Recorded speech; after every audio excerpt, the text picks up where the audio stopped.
Tony D and Little Joan with a screenwriter's rant on Lord of the Rings, Rings of Power. Yeah, I know it's only a teaser trailer, but I gotta jump in on this because this looks bad.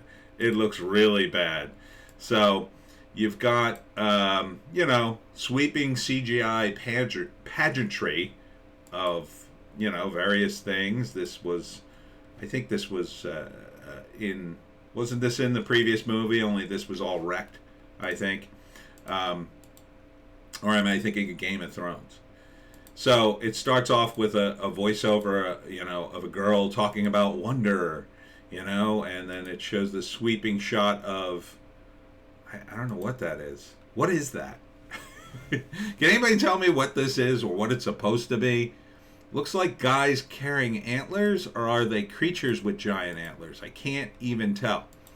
So this is, I guess, one of the main characters. Of course, female, because this is the Wokies' whole thrust of everything. We're going to start out with women, and it's going to be great because women do everything, and they don't need any extra help from no man. And here's Galadriel, the new Galadriel, doing her thing. I don't know what she's doing. Before the Fellowship, before the Ring, before this, before that. Here's a black elf. A black elf. They were calling him Don Lemon in some of the YouTube videos because he kind of looks like Don Lemon. Yeah, a little bit. I'm not sure why they decided to do black elves. It doesn't make any sense.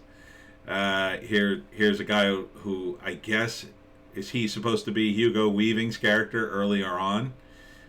Here's Galadriel riding a horse and more adventures, and there's a monster. I don't know what this monster is. Looks pretty inhuman. Dwarves. There's this guy. I don't know who he is. Here's your black dwarf. Your black dwarf princess who has no beard. The one time you could have done trans stuff. I don't know what this is. I don't know what any of this is. Here's the elf leaping, and war and fantasy stuff, and somebody putting their hand into the hand of either he's small or this person's big. We don't know, and I'm not sure what this symbolizes. It symbolizes nothing because what is this show? Woke fantasy? Okay. Good luck with that. It looks insufferably woke. Now they said this is I guess the voiceover is a quote from Tolkien. I guess. Only the hardcore Tolkien fans would recognize that right off the bat. Who is this show for? Who is this for? Okay? So, let me get this straight.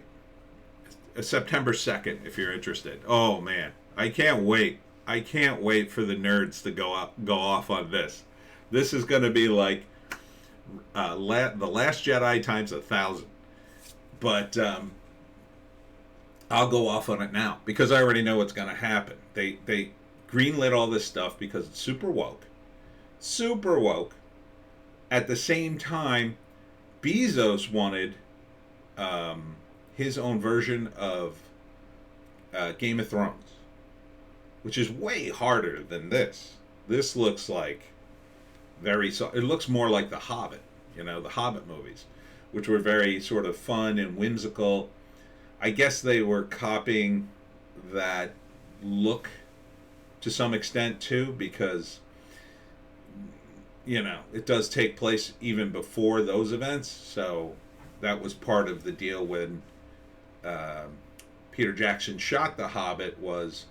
The idea was it was an earlier time when things were more fun and adventurous and magical, as opposed to Lord of the Rings, where we were entering the age of man. It's barely based on Lord of the Rings. You've got a bunch of woke morons trying to cobble together their ideology and attract who exactly? Again, the woke don't watch. There's no need for them to watch. Okay? And even if they watch it, if it's boring, and it doesn't matter who you are, if a show's boring, you won't watch it. You might watch a little bit of it, but not all of it. You waking up? Yeah, even you got to get away from this trailer, right, doggy? Even if you're woke, if the show's boring, God, your breath stinks on ice. It just stinks. I brushed your teeth last night, and your breath just stinks. What the hell have you been eating? What? Ugh. All right, you gotta go away. You and your breath, take it elsewhere. So, I mean, who is this for? Who is this for? The woke don't have to watch because they'll lie, and it's all about virtue signaling anyway. For them, it's all about the imaginary woke points they get off of Twitter by saying, a dwarf of color, finally! I mean, okay, you can say that. I can say that. I could post that right now. I get my points. I don't have to watch the show. I've already seen the trailer. I've already seen enough to virtue signal. That's their main goal in life. So, and you've got a handful of woke, tarded fans who embrace this stuff. They built a website. They're defending it and defending it and defending it. Why are they defending it? Is it because they're so high and mighty that they love fantasy and they feel this is important? No. It's about them. It's so they can be in charge of a group that defends Lord of the Rings of Power, so they can get all this attention, like they're part of the show, so they can feel that they're doing something important with their lives. Oh, I defend Lord of the Rings and Rings of Power. There are a lot of bigots out there. I don't know if you know. And they'll talk about this obsessively because, fans are obsessive. Some of them are. And it's about them. They made it about them. But that doesn't translate into a show that works. Even some of those fans, I bet they won't watch the damn show. I bet they won't watch it all. They'll watch some of it, and they'll just defend it because that's sort of their job. That's sort of their mission in life. But to some extent, I really think these people are mentally ill. I always thought that about the fandom anyway, that some of them were mentally ill. Now, that doesn't mean that they can't function in society and have a job and take care of themselves, but they were mentally ill. And this goes beyond woke. This is part of the obsessiveness of fandom. There are some fans, they're just obsessed with things, and that's it. That's how they get through life. They need it. It's almost like an addiction for them. And they're obsessed with whatever they're obsessed with, whether it's something in science fiction, whether it's books, whether it's this or that. They're obsessed with it their entire lives, and that's it, man.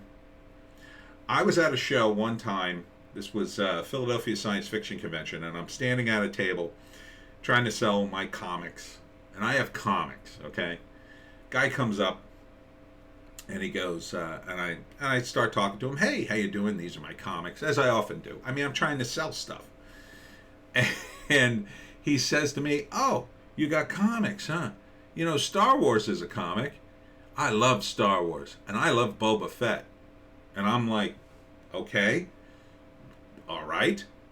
And he starts talking about Boba Fett, just starts going on and on and on. Now, I have nothing else to do other than to listen to this guy. There wasn't a lot of people at the show at that moment. So, I give him a little rope, like I do with fans. All right, he's going to talk about Boba Fett for a minute and then maybe move on and then say, hey, your comic reminds me of Boba Fett, and buy it, right? No.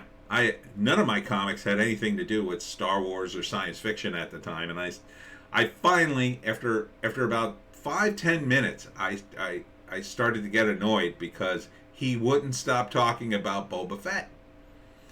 And finally I went, I don't work on Star Wars or Boba Fett. And he went, I know. And he continued to talk about Boba Fett. And finally I said, listen, I'm here to sell my comics. Oh. And, looked at me like, well, I'm not really interested in that. I'm like, okay, well, thanks for stopping by. And I had to move him along. He would not stop talking about Boba Fett. He would not shut up about it. I did not encourage it really at all. But he was obsessed with Boba Fett. Everything was Boba Fett to him. And I was just, finally I had had enough and said, okay, you gotta go. You gotta go. Go to someone who has Boba Fett stuff. I don't have that. And that's the way some of these fans are. I guess you'd say some of them are autistic or whatever. And that's fine. I mean, I didn't hate the guy. I was just annoyed by him because he wouldn't shut up. Some of these fans, giving them a position of power is not a good thing. It's not even a good thing for them. What is the end goal here for them? To get everybody to watch a woke show that's terrible? To get everybody to think like they do? No one thinks like they do. They're obsessive. And it's just, I think it's narcissism. It's a defense mechanism for them to deal with the world. Yes, this is me. There's so many bigots out there. Everybody's out to attack me, but I'm a good person because I defend the rings of power online. And so I don't think it's good. I don't think it's good for the fandom. I don't think it's good for the show, because what it becomes is, the perception is the fans are a representation of the show to some extent. They think of themselves that way. And they speak with authority to other people who may not be interested in this show. And that's not a good thing if they're a poor representation of that. It's a terrible, terrible thing. That's why it's not good to engage these people. That's why it's not good to engage the woke in their delusions. Okay? These people needed to have a line drawn for them, so they could not come inside the fandom and take it over. Now you've given them all the ammo they need to say, well, anybody who doesn't agree with us are bigots. And it's the same thing. It's the same thing. If they cannot, they call everything racist until they control it.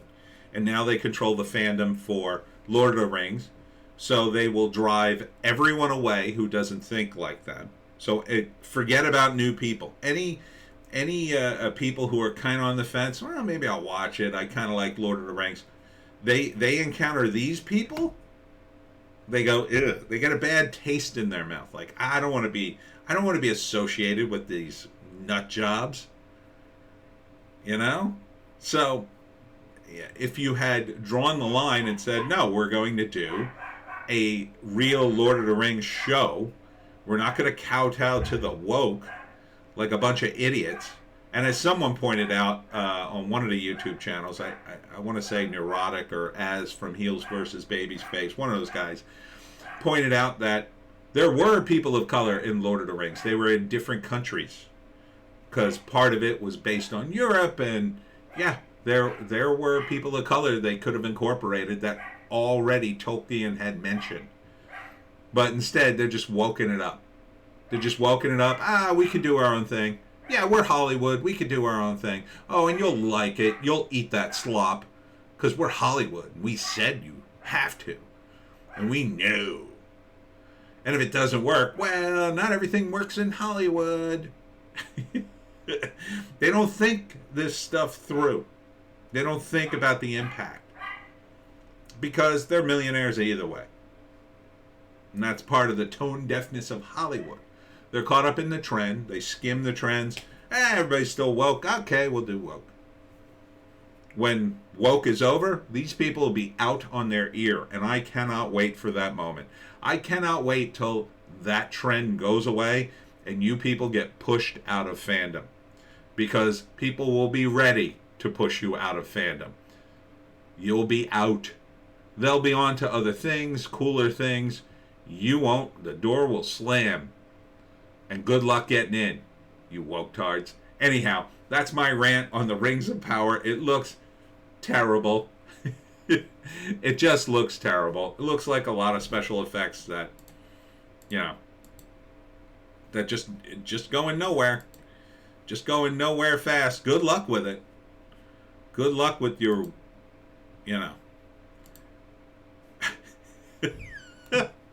Good luck with that. I'm Tony D. I'm going to go see what Joan's barking at, and we'll see you in the next one.